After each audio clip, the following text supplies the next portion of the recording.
এশিয়ার কোচিংয়ের সাথে জড়িত থাকলেই তাদেরকে যে এখানে নিতে হবে, নট নেসেসারি। এশিয়া, ইউরোপ বা দক্ষিণ আমেরিকা, এই যে মহাদেশীয় কেন্দ্রিক বিষয়গুলো, এইগুলো থেকে আপনাকে বেরিয়ে আসতে হবে। বাফুফে আসলে একটা শর্ট লিস্ট করেছে এবং কোনোভাবেই এই শর্ট লিস্টটা তারা প্রকাশ করতে চাচ্ছে না। এর কি কারণ থাকতে পারে, আপনি কি মনে করছেন? না, আমি মনে করি যে ইটস যথেষ্ট লজিক রয়েছে এখানে। কারণটা হলো যে আপনি যে 4-3 জনের বা শর্ট লিস্টটা যদি প্রকাশ করেন, তাহলে দেখবেন যে যাদেরকে আপনি চুজ করছেন না, তাদের জিনিসটা তাদের জন্য খুব একটা মানে শ্রদ্ধার সঙ্গে তাদের বিষয়টা যায় না আর কি, বা মনে হবে না যে তাদেরকে আপনি যথেষ্ট সম্মান করেছেন বা তাদের গোপনীয়তাটুকু আপনি রক্ষা করেছেন। যেহেতু আপনি এটা গোপনীয়তার বিষয় রয়েছে, আপনাকে অবশ্যই এটা রক্ষা করতে হবে। এবং পুরো দেশে কিন্তু সিস্টেম, পুরো অন্যান্য দেশেও কিন্তু কোচ নিয়োগের সিস্টেমটাই সেরকমভাবে হয়ে থাকে। অ্যাপ্লাই অনেকে করেন, কিন্তু আপনি সবার নামটা প্রকাশ করার কোনো কিছু নেই।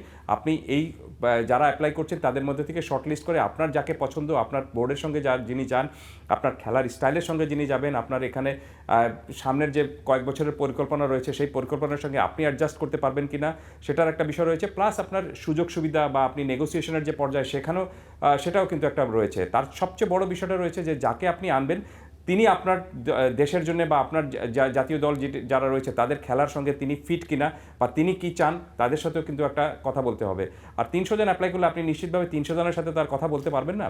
সেখানে আপনাকে অনেক কিছু এইসব ক্রাইটেরিয়া দেখে আপনাকে সেট করতে হবে যে কার যোগ্যতা বেশি, প্রো লাইসেন্স কার রয়েছে, অভিজ্ঞতাটা কার বেশি রয়েছে, কোচ হিসাবে সাফল্য কার বেশি রয়েছে, তিনি কোন স্ট্র্যাটেজিতে খেলতে পছন্দ করেন, তিনি দলকে পরিচালনার জন্য লম্বা সময়ের জন্য কতখানি যোগ্য রয়েছেন, তিনি কতখানি সময় দিতে পারবেন। এইসব কিছু আমার মনে হয় যে চুজ করে তারপরে কোচ এটাকে ঠিক করা হয়। এবং সেটা যে তাদের শর্ট লিস্টের নামগুলো যে বলা হয় না, সেটা আমি মনে করি যে খুবই যুক্তিযুক্ত কাজ। জনাব কায়সার, বাংলাদেশ জাতীয় দলে ইংল্যান্ড, কানাডা এবং ইতালির লিগে খেলা প্লেয়াররা বাংলাদেশ জাতীয় দলে খেলছে, কিন্তু বাফুফে থেকে একটা কথা বলা হয়েছে যে এশিয়ান কোচিং করানোর কোনো যদি এক্সপেরিয়েন্স না থাকে, তাকে আসলে কোচ হিসেবে নিয়োগ দেওয়া হবে না।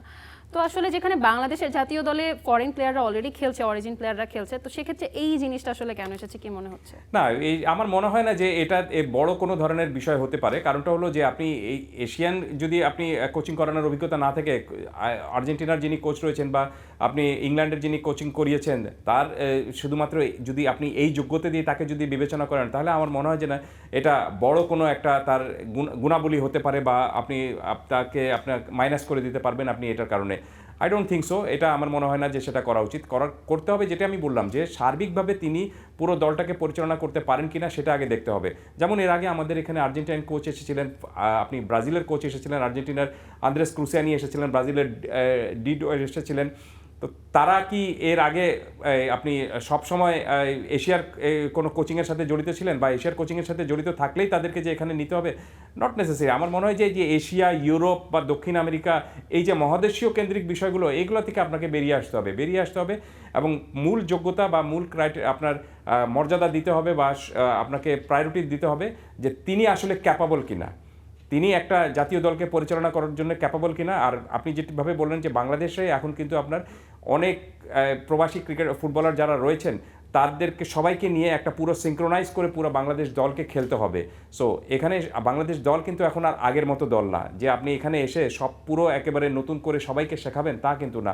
এবং যখনই আপনি এই ফুটবলাররা এক একজন এক একটা জোন থেকে এসেছেন, কেউ ইউরোপ থেকে এসেছেন, কেউ আমেরিকা থেকে এসেছেন, কেউ এশিয়া থেকে এসেছেন, বাংলাদেশেও অনেকের যারা রয়েছেন, তো সব কিছুকে একসাথে মিক্স করে একটা সিঙ্ক্রোনাইজ করে, এবং তাদের পুরো এক একজনের খেলার স্টাইল এক এক রকম, এক একজনের স্ট্র্যাটেজি এক এক রকম, কিন্তু সব কিছুকে আপনি একটা মানে এই টিম হিসাবে গড়ে তোলার জন্য যে যোগ্যতা দরকার, আমি মনে করি যে সেরকম কোচ বাংলাদেশকে খোঁজাটা উচিত। এবং আমি নিশ্চিত বাংলাদেশ ফুটবল ফেডারেশন তেমন কোচকে পাওয়ার জন্যই আশাটুকু করছে।